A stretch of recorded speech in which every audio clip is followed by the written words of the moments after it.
নমস্কাৰ বন্ধুসকল welcome to my YouTube channel Assam career update আজি পুনৰ আপোনালোকৰ বাবে বহুত ভাল খবৰ আহি গ'ল বিজুলী বিভাগৰ ফালৰ পৰা নতুনকৈ চাকৰি মুকলি কৰিলে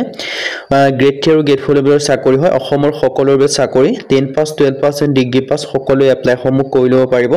সকলো ল'ৰা ছোৱালীৰ বাবে চাকৰি সুযোগ আহিছে সো কেনেদৰে আবেদন সমূহ কৰিব পাৰিব কোনটো পদৰ ক্ষেত্ৰত কিমানকৈ এজ ক্ৰাইটেৰিয়া বিচাৰিছে কোৱালিফিকেশন বিচাৰিছে সিলেকশন প্ৰসিডিউৰ বিচাৰিছে সকলোখিনি কথা এই ভিডিঅ' যোগে আলোচনা কৰাব সো যদি ভিডিঅ'টো ভাল পায় ভিডিঅ' লাইক কৰিব পাৰে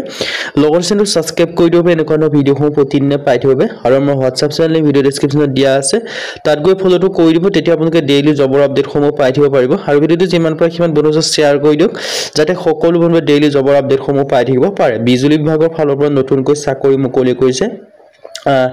বিজুলী বিভাগ ৰিক্ৰুটমেন্ট আহিছে 344 টা বিভিন্ন ধৰণৰ ভ্যাকেন্সি মুকলি কৰিছে কেনেদৰে আবেদন সমূহ কৰিব পাৰিব ভ্যাকেন্সি খিনি কি আহিছে কোনটো পদৰ ক্ষেত্ৰত এজ ক্ৰাইটেৰিয়া কিমান বিচাৰিছে কোৱালিফিকেশন কিমান বিচাৰিছে সিলেকশন প্ৰসিডিউৰ কি হ'ব সকলোখিনি কথা এই ভিডিঅ' যোগে আপোনালোকক জনোৱা হ'ব সো ভিডিঅ'টো আপোনালোকে শেষলৈকে চাই থাকিব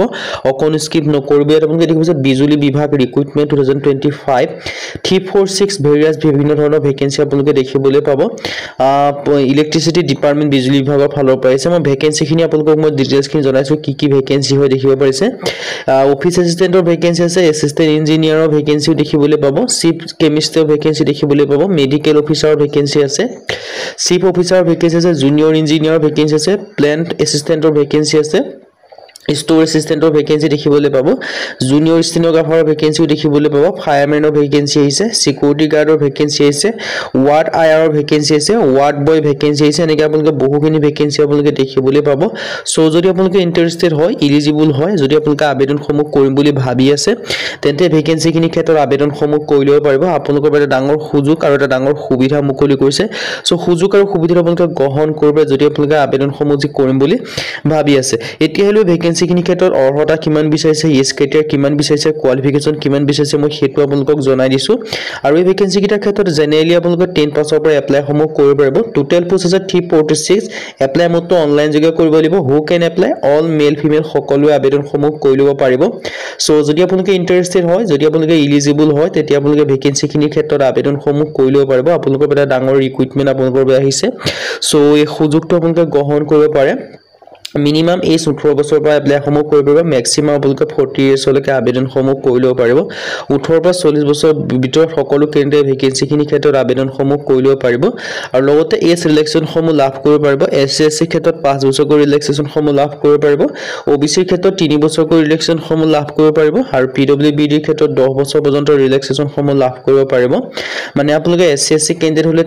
45 বছৰলৈকে আবেদন কৰিব পাৰিব ওবিসি হলে আপোনালোকে 43 বছৰলৈকে এপ্লাই সমূহ কৰি ল'ব পাৰিব সো যদি আপোনালোকে ইন্টাৰেষ্টেড হয় যদি আপোনালোকে আবেদন সমূহ কৰিম বুলি ভাবিছে আপোনালোকে আবেদন সমূহ কৰি ল'ব পাৰিব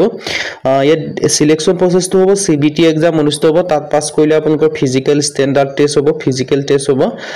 তাৰ পিছত আপোনালোকৰ এডুকেশন কোৱালিফিকেশন মিনিমাম 8 পাস কৰিলে আবেদন কৰিব পাৰিব 10 পাস কৰিলে পাৰিব আইটিআই পাস কৰিলে পাৰিব 12 পাস কৰিলে পাৰিব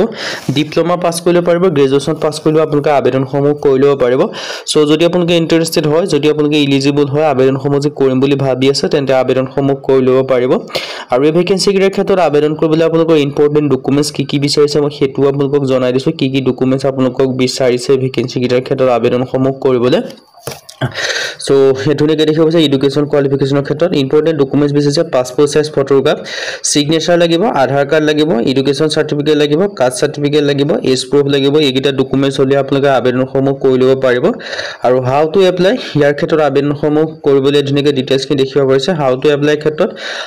ষ্টাৰ্টিং ডেট এপ্লাই হল 23 জুলাইৰ পৰা আবেদন সমূহ ষ্টাৰ্ট হৈছে 31 আগষ্ট ইয়াৰ কাৰণ লাষ্ট ডেট হয় আৰু হাউ টু এপ্লাই মানে ইয়াৰ ক্ষেত্ৰত আবেদন সমূহ আপোনালোকে অনলাইন যোগে কৰিব লাগিব সো যদি আপোনালোকে ইন্টাৰেষ্টেড হয় যদি আপোনালোকে এলিজিবল হয় আবেদন সমূহ কৰিম বুলি ভাবিছে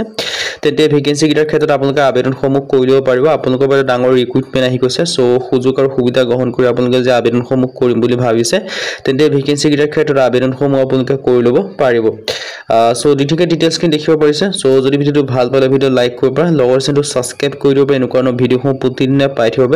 আৰু আমাৰ WhatsApp চেনেল ভিডিও ডেসক্ৰিপচনত দিয়া আছে তাত গৈ ফলোটো কৰি দিয়ক আজিলৈকে পৰৱৰ্তী ভিডিওত লগ পাম